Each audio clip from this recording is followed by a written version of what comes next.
So I see a lot of new names, and I see people who I've known for a while, and I'm going to start the sharing, because I think when I start and I just like throw it out there, like what meat grinder process of vulnerability have I just been through? Everyone kind of goes, oh, well, okay, well, that's what we're going to do then. Okay, fine. So I'm not quite yet able to be really articulate about what I've just been experiencing. But I have been feeling an interesting shift based on things that have gone on in the last month, about that amount of time, where I have become aware of another story that comes from the system, which is the story about potential. And that's interesting. And we have we have that story where the system of entropy, which doesn't let anything really new in, feeds us the storyline of unlimited potential.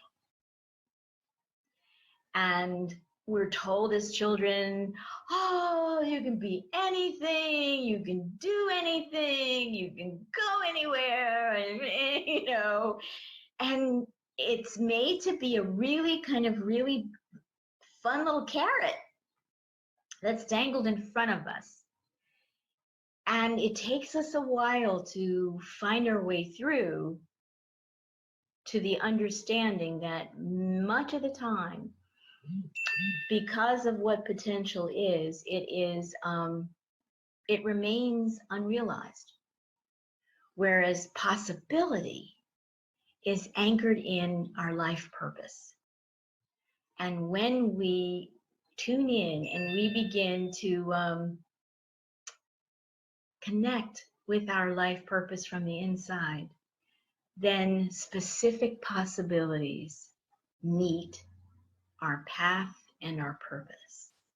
And we actually are able to fashion something pretty interesting that feels related to who we are and what brings us pleasure in life. Whereas unlimited potential doesn't bring in grounding energy that lets us really connect. This is who I am. This is what I want to do. I may not know how I'm going to do it, but boom, my feet are on the dime. So this past month, I've been really, from the emotional point of view, I've been looking at the dynamics for me of the potential of emotional connections and how some of that potential has finally transitioned to possibility in my life. And so I'm going, like I'm surfing wave after wave after wave of possibility and meeting fantastic people, doing really wonderful, interesting things. It's all very grounded, and I'm not lost in a sea of you can do anything, you can be anybody, you know, like where do you put your feet down on that? You can drown in that. And a lot of people do. So for me, that was part of grappling with this template of intrigue and self-betrayal, because I looked at the fact that, you know, I'm in an age where I have to take responsibility for everything that happens to me. I can't pass the buck to anybody anymore. Those days are over. So I'm looking at, well,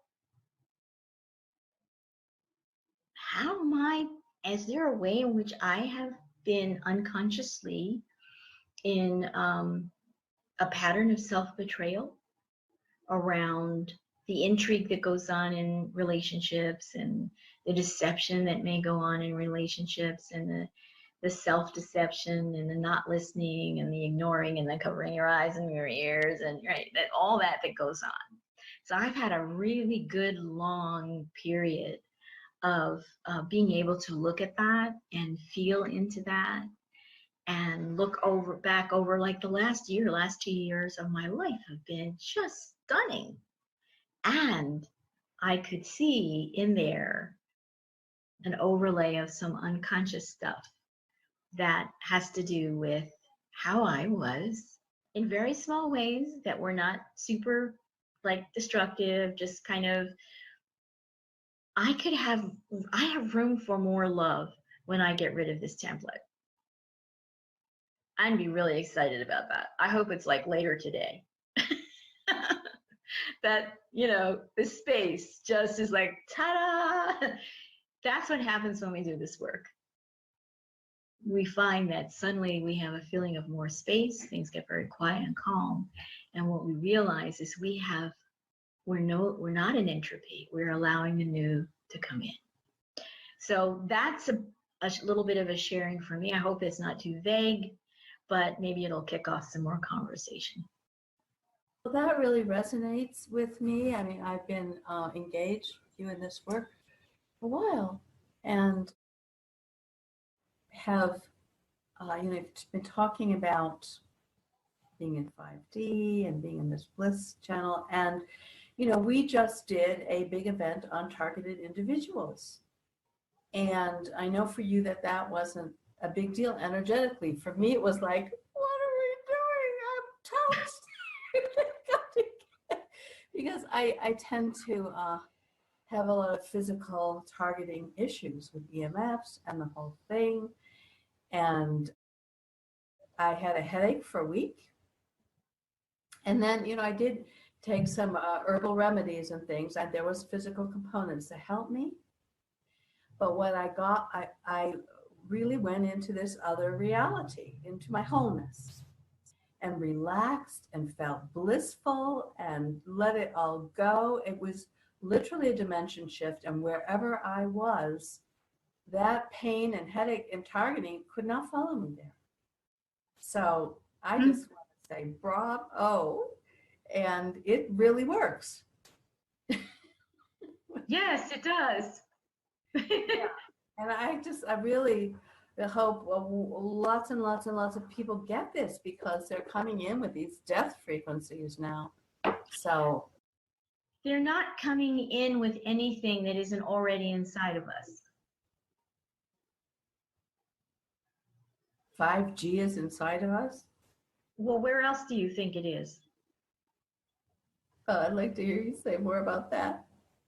Everything that we experience and that we create or manifest or co-create begins from within. Everything. So what is this? The self-sabotage, what's the template today? The self-betrayal frequency. When we're a match for it, it'll come and take us out. Yeah. It's really huge. People are going to think this is so woo-woo, but this is absolute bare bones survival. It's science. It's cosmic science. I don't know what to say. There's nothing woo-woo about it. It's cosmic. It's law. Everything is inside of us. Everything. So if you're in the construct and you're having, and it's not like I wasn't there. I mean, my Anastasia knows. Anastasia's here. We both know what we've been through as we were working our unconscious and subconscious material and bringing it up to the light of day of our conscious mind and choices. So that's the work. There isn't a death ray external to you that isn't already inside of you. Really, it's so encouraging, because if those who don't know this, I mean, what humanity is facing, for those who don't know this, is just so horrific right now. And the fact that it can be moved, it takes work, but that it can be moved from within is such good news and such valuable news and such. I just, thank you. Yeah, and it doesn't have anything to do with hope or witching. Yeah. It has to do with the deepest exploration of who you are all of who you are, every last slimy fragment.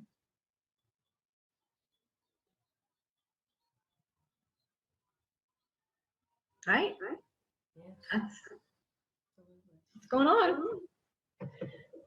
It's so simple, and we want to make it really complicated, and we want to make it about somebody else, and we want to make it somebody else's fault, and you did this, and then I'm like, please, I got a book to read. You know, I can't even play that with you. That's not inside of me. So go have fun. Go do that with whoever you're going to go do that with, but it's not going to be me.